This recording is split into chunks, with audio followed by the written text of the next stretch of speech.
ব্যক্তির এক আত্মত্যাগের গল্প, যেখানে বীরত্ব মিশে গেছে ভক্তির সঙ্গে। শ্রী খাটু শ্যাম বাবা।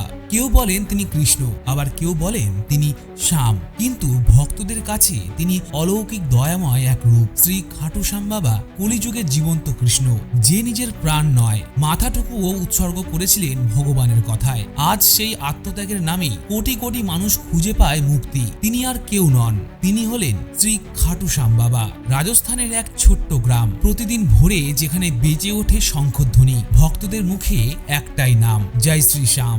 এই নামের আড়ালে লুকিয়ে আছে এক অমর আত্মত্যাগের গল্প, শ্রী খাটু শ্যাম বাবার গল্প। যুদ্ধক্ষেত্রের মাঝে দাঁড়িয়ে এক বীর যখন নিজের অস্তিত্ব, এমনকি নিজের মাথাটুকুও দান করেন, তখন কি তাকে আর সাধারণ মানুষ বলা যায়, নাকি তখনই তিনি ইতিহাসের অমর মহাকাব্যে জায়গা করে নেন? নমস্কার, আমি শুভম, আর আপনারা দেখছেন সময়যাত্রা ইউটিউব চ্যানেল। আজ আমরা আপনাদের নিয়ে যাব সেই কিংবদন্তি যাত্রা পথে,